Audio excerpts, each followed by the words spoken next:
তুমি কারো কাছ থেকে যদি নিঃস্বার্থ কোনো সদুপদেশ পেয়ে থাকো, সেটা এক হচ্ছে তোমার মা বাবা, দুই হচ্ছে তোমার টিচার। আর টিচার হওয়াটা খুব সহজ কোনো বিষয় না। মানে সরকারি চাকরিতে জয়েন করলে কেউ শিক্ষক হয়ে গেল, ব্যাপারটা এরকম না। শিক্ষক হতে শিক্ষকদেরকে অনেক বছর সাধনা করতে হয়। এবং আমরা যারা শিক্ষক, এটা অন্য কেউ কখনোই বুঝবে না যে একজন শিক্ষক কেন আরেকজনের ছেলে মেয়ের জন্য এতটা পাগল হয়। ঠিক আছে, একজন শিক্ষক কিভাবে, যেমন আমি মনে করলাম রাব্বি, ও গুজরাট থেকে আসছে 1 বছর হয়েছে। ঠিক আছে, তো গুজরাটেও তার টিচার আছে, আবার ক্যাডেট প্রাইমারিতেও তার টিচার আছে, তার অনেকগুলো টিচার হয়ে গেল। এই অনেকগুলা টিচারের প্রত্যেকেই চায় যে রাব্বি বড় হয়ে একজন ভালো মানুষ হোক। এই চাওয়াটা রাব্বির জন্য শুধু তার মা বাবা চাইবে। তার মা বাবা এবং তার শিক্ষক ছাড়া কেউই কখনো চাইবে না যে রাব্বি জীবনে বড় হয়ে অনেক ভালো কিছু করুক। ডাক্তার ইঞ্জিনিয়ার হওয়াটা ভালো কথা, কিন্তু যদি ভালো মানুষ না হতে পারো, তাহলে তুমি ডাক্তার হও, ইঞ্জিনিয়ার হও, আমরা কখনোই তোমাকে নিয়ে প্রাউড ফিল করব না। আমার কথাটাকে বুঝতে পারছো? তুমি ডাক্তার হলা, কিন্তু তোমার মানুষ হিসেবে তুমি ভালো না, তুমি আরেকজনের উপকার করতে পারো না, তুমি সমাজের জন্য কোনো দায়িত্ব পালন করতে পারো না, তুমি তোমার পরিবারের দেখাশোনা করো না, তুমি তোমার বৃদ্ধ মা বাবার খবর রাখো না, বৃদ্ধ মা বাবার সেবা শুশ্রূষা করো না, তাহলে তুমি ডাক্তার হও আর অনেক ইঞ্জিনিয়ার হও, যাই হও না কেন, আমরা কখনোই তোমাকে নিয়ে প্রাউড ফিল করব না। কিন্তু তুমি যাই হও না কেন, তুমি যখন একজন ভালো মানুষ হবা, সৎ মানুষ হবা, সমাজের উপকারে, মানুষের উপকারে নিজেকে সবসময় নিযুক্ত রাখবা, তখন আমরা তোমাকে নিয়ে প্রাউড ফিল করব। তো তোমরা এখান থেকে চলে যাবে এই আঙ্গিনা গিয়ে, এই আঙ্গিনা থেকে গিয়ে আরেকটা আঙ্গিনাকে আলোকিত করবে। মানুষের জন্ম থেকে মৃত্যু পর্যন্ত মানুষ একজন ছাত্র থাকে সবসময়। আমিও একজন ছাত্র, আমিও এখনো শিখতেছি, কখনো তোমাদের কাছ থেকে শিখতেছি, কখনো আমার বড় কারো একজনের কাছ থেকে শিখতেছি, কিন্তু মানুষের জন্ম থেকে মৃত্যু পর্যন্ত তাকে ছাত্র হিসেবে থাকতে হয়। আমি বিশ্বাস করি তোমরাও পরে নিয়ে যাবো। কথা বলবো, এখান থেকে যাওয়া মানে হচ্ছে তোমার জীবনের দৌড়টা শুরু হয়ে গেল। মানে এতটুকু পর্যন্ত তোমার গার্ডিয়ান, তোমার মা বাবা তোমাকে কি একদম আগলায় রাখছে, যে সকালে কি খাবা, দুপুরে কি খাবা, তোমার শরীরে ঠিক মতো পুষ্টি উপাদান পাচ্ছ কিনা, টিচার কি পড়া দিচ্ছে, তোমার সবকিছুতেই মা বাবা এবং টিচারদের একটা কি ছিল, বাড়াবাড়ি ছিল। এখন কিন্তু তোমরা এই আঙ্গিনা থেকে আরেকটা আঙ্গিনায় যাবে, যেখানে হয়তো আমাদের মতো এতটা আগলানো ভালোবাসা তোমরা পাবে না, কিন্তু সেখানে গিয়েও তোমাদেরকে আস্তে আস্তে কি করতে হবে, ওই আঙ্গিনাটাকেও আলোকিত করতে হবে।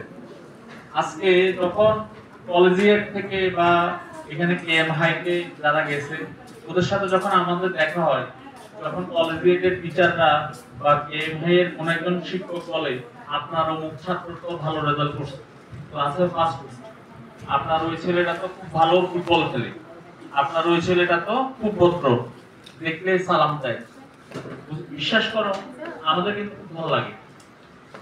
কিন্তু আবার যখন আমরা দেখি আমাদের কোন একজন ছাত্র বা ছাত্রী কোন একটা আচরণ,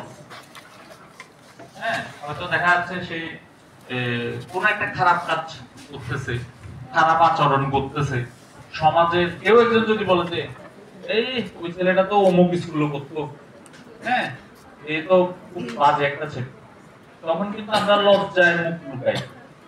তোমার একটা খারাপ কাজের দায়ভারও আমার, তোমার একটা ভালো কাজের দায়ভারও আমার।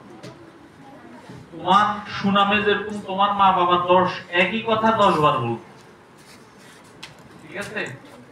আমি আমার বাবাকে দেখি, বুঝতে পারছো? তোমার একটা সফলতা তোমার মা বাবা 10 জনকে বলবে, আবার তোমার ব্যর্থতা কি করবে? তোমার মা বাবাকে লজ্জিত করবে। আমি তোমাদেরকে বলবো, সামনে আমাদের বার্ষিক পরীক্ষা, 1 তারিখ থেকে বার্ষিক পরীক্ষা শুরু হবে এবং 21, 22, 23, 24 এই 4 দিন হচ্ছে বৃত্তি পরীক্ষা। তো বার্ষিক পরীক্ষার আর সময় বেশি নেই। আজকে হচ্ছে কত তারিখ? 24 তারিখ। আজকে 24 তারিখ, অর্থাৎ আর 6 দিন পরে বার্ষিক পরীক্ষা। সুতরাং বার্ষিক পরীক্ষায় যদি কেউ ফেল করেন, আমি আবারও রিকোয়েস্ট করতেছি, কেউ বার্ষিক পরীক্ষায় ফেল করবেন না। কারণ বার্ষিক পরীক্ষায় যদি কেউ ফেল করেন, আমি কিন্তু আপনাকে টিসি দেব না।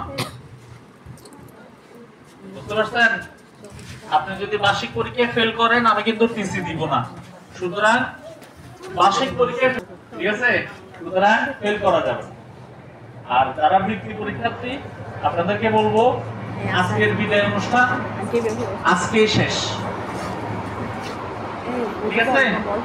আজকের বিদায় অনুষ্ঠান আজকেই শেষ। আজকে যতগুলা ছবি তুলছেন, ছবিগুলা দেখা যাবে না, ছবিগুলা দেখা যাবে না। ফেসবুকে ছবিগুলা ছাড়লেও আপনি দেখতে পারবেন না, আপনি দেখবেন পরীক্ষার পরে। আমি সাবধান করতেছি, যারা বৃত্তি পরীক্ষার্থী আছেন, আপনি ছবি তুলছেন, মজ মস্তি করছেন, বন্ধু বান্ধবদের সহ একসাথে বসে খাওয়া দাওয়া করছেন, কিন্তু এখান থেকে যাওয়ার পরে হ্যাঁ সুন্দর মতো মানে যা মেকআপ টেকআপ করছেন এগুলো মুছে ফেলবেন, সুন্দর জামা যেটা করছেন এটা খুলে ফেলবেন, খুলে সুন্দর করে টেবিলে বসে যাবেন। আবেগ, আনন্দ, হ্যাঁ দুঃখ, বেদনা এগুলো সব এক সাইডে রাখবেন, কিন্তু বৃত্তি পরীক্ষা পর্যন্ত আল্লাহর ওয়াস্তে লাগে আপনারা অন্য কোনো কিছুতে মনোনিবেশ করেন।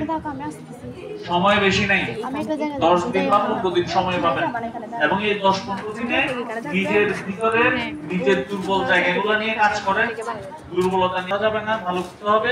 এবং বার্ষিক পরীক্ষার আগে আজকের বিদায় অনুষ্ঠান এখান থেকে যাওয়ার পরে এটা মাথা থেকে ফেলে দিতে হবে। পড়ার টেবিলে বসে বার্ষিক পরীক্ষা পাস করার ব্যবস্থা করবেন, নাহলে কিন্তু আবার কি হবে, সামনের বছরও সেম সিটে বসে থাকবে, এরকম যেন না ঘটে। বুঝতে পারছো? আমরা অল্পতেই সন্তুষ্ট। তুমি যে আসা যাওয়ার পথে একটা সালাম দিছো না, তোমার সালামে আমার পেট ভরে গেছে। তোমার কাছ থেকে আমার খুব বেশি কিছু চাওয়ার নাই।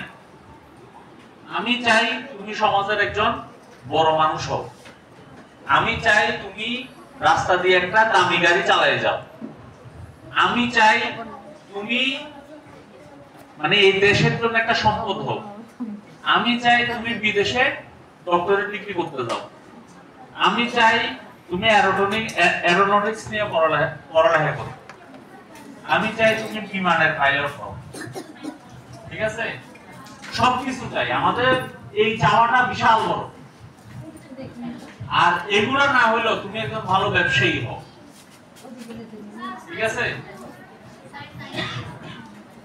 সবকিছু হও, সবকিছু। আমাদের দোয়া থাকবে তুমি সবচেয়ে ভালো মানুষটা হও। ভালো মানুষের সাথে কোনো কম্প্রোমাইজ নাই। তুমি ডাক্তার হইতে পারো, ইঞ্জিনিয়ার হইতে পারো, হ্যাঁ, বা কিছু না হইতে পারলো, তুমি একজন ভালো মানুষ। আমার এতটুকুতে যথেষ্ট। খারাপ মানুষ হওয়া যাবে না। কথা কানে দিয়ে গেছে? সবাই প্রমিস করি, সামনে হাত দিয়ে আমরা সবাই একটা প্রমিস করবো। করতেছি সবাই, এখানেও ফাঁকিবাজি করতেছি। হ্যাঁ, আমার না করতেছে না ছবি আঁকতেছে, ও তো খালি ছবি আঁকে। সবাই আমরা হাত দিয়ে শপথ করি, মনে মনে আমরা আমাদের